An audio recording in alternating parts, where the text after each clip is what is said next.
మన దేశంలో ఎందరో పెద్ద పెద్ద రాజులు అశోకుడు, గుప్తుడు, ఔరంగజేబ్ ఇలాంటి రాజులు ఉన్నప్పటికీ కేవలం ఛత్రపతి శివాజీ మహారాజ్ గారికి మాత్రమే ఎందుకు అంతటి గొప్ప పేరుగాంచిన ఉంది?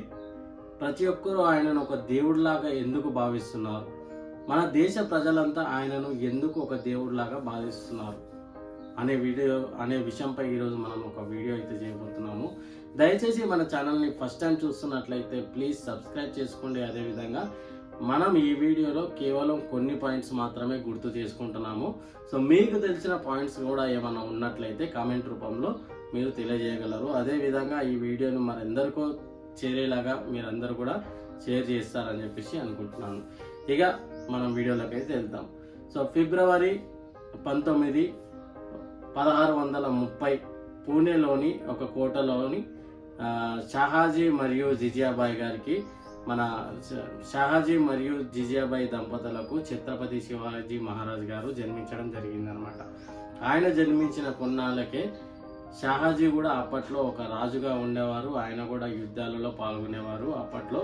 సో నిజాములతో ఆయన ఒక యుద్ధంలో పాల్గొని యుద్ధం చేసి ఆ యుద్ధాన్ని గెలిచి అక్కడ తన సామ్రాజ్యాన్ని నిర్మించుకుందాం అనుకునే సమయంలో ఔరంగజేబ్ మరియు ఆదిల్ షా అనే ఒక వ్యక్తి ఇద్దరు కుట్ర పొంది సో ఈయనను మరో యుద్ధంలో ఈయనను ఓడించి ఆయనకు ఒక ప్రణాళిక సిద్ధం చేశారు అనమాట.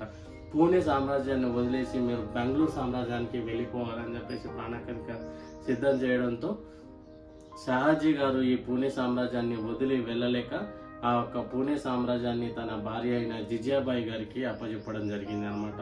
సో షాహాజీ గారు మరియు తన పెద్ద కొడుకు ఇద్దరు కలిసి బెంగళూరు సామ్రాజ్యానికి వెళ్ళడం జరిగింది అనమాట.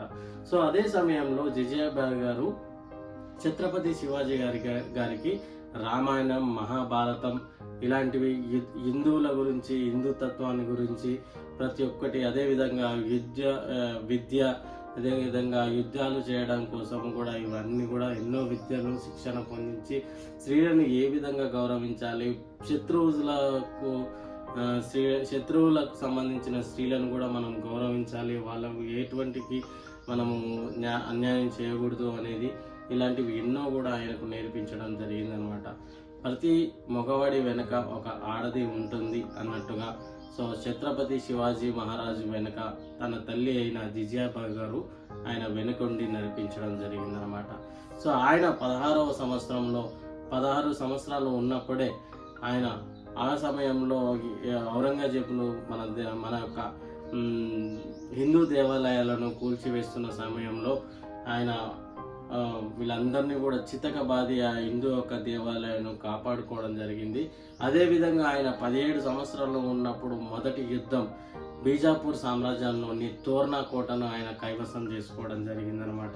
సో అదేవిధంగా ఆయన చాలా యుద్ధాల్లో పాల్గొని 3 సంవత్సరాల తర్వాత అదేవిధంగా ఆయన ఎన్నో సామ్రాజ్యాలను, ఎన్నో కోటలను ఆయన కైవసం చేసుకుంటూ రావడం జరుగుతుంది.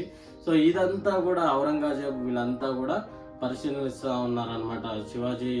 ఛత్రపతి శివాజీ గారు ఎందుకు ఇంత ఫేమస్ అవుతున్నాడు, ఎందుకు ఇంత అదవుతున్నాడు అని చెప్పేసి వీళ్ళంతా కూడా ఆయనను అరికట్టాలి, ఛత్రపతి శివాజీని అరికడితేనే మనకంటూ మనుగడ ఉంటుంది అని చెప్పేసి ఆలోచించి సో అప్పుడు ఆదిల్ శర్మ గారు బెంగళూరులో ఉన్న ఛత్రపతి శివాజీ గారి తండ్రి మరియు అన్నయ్యను బంధించడం జరిగిందనమాట.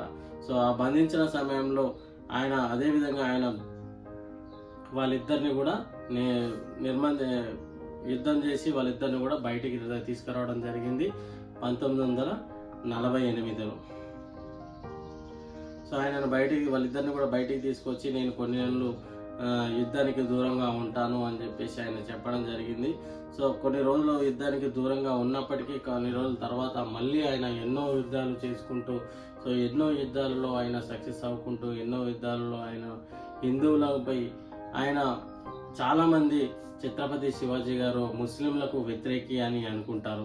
కానీ ఆయన మాత్రం కేవలం హిందువులను ఎవరైతే బలవంతంగా ముస్లింలకి మత మార్పిడి చేస్తున్నారో, ఎవరైతే హిందూ దేవాలయాలను కూల్చడం కానీ ధ్వంసం చేయడం కానీ అలాగే ఎవరైతే చేస్తున్నారో వాళ్ళకి మాత్రమే ఆయన వ్యతిరేకంగా పనిచేస్తున్నాడు. కానీ ముస్లిం సామ్రాజ్యానికి అందరికీ కూడా వ్యతిరేకంగా పనిచేయడం ఆయన టార్గెట్ కాదు.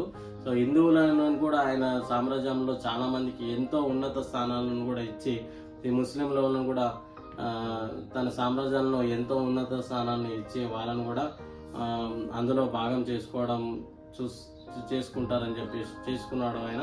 కాబట్టి ఆయన ఎప్పుడు కూడా హిందూ ముస్లిం అనేది ఆయనకు హిందువును మాత్రమే ఆయన హిందువులను కాపాడుకోవాలనే ధ్యేయంతోనే, హిందువులను మనము ఇట్టకేలకు కాపాడుకోవాలనే ధ్యేయంతోనే ముందుకెళ్ళాడు తప్ప ముస్లింలను నాశనం చేయాలి, ముస్లిం మసీదులను నాశనం చేయాలని మాత్రం ఏ రోజు ఛత్రపతి శివాజీ గారు కోరుకోలేదు. ఆయన ఉన్న సమయంలో, కొన్ని రోజుల్లో సమయంలో, ఆయన ఉన్న సమయంలో ఎన్నో మసీదులు కూడా ఆయన నిర్మించడం జరిగింది అన్నమాట. పూణేలాగా ఉండొచ్చు, మహారాష్ట్రలో ఆయన ఎన్నో మసీదులు కూడా నిర్మించడం జరిగింది.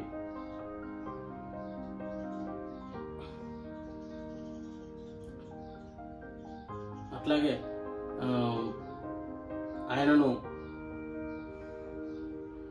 ఒకనొక సమయంలో 1,00,000 మంది ఛత్రపతి శివాజీ గారు తండ్రి ఉన్నప్పుడు ఆయన ఒక సామ్రాజ్యం, ఆయన యొక్క సైనికులు కేవలం 2,200 మంది ఉన్నప్పటికీ ఆయన 1,00,000 మందిని, దాదాపుగా 1,00,000 మందిని సైనికులను తయారు చేయడం జరిగిందనమాట. సో ఆయన కోసం ప్రాణాలు ఇచ్చే, సైతం హిందువుల కోసం ప్రాణాలను లెక్క చేయకుండా పనిచేసే సైనికులను ఆయన తయారు చేయడం జరిగిందనమాట.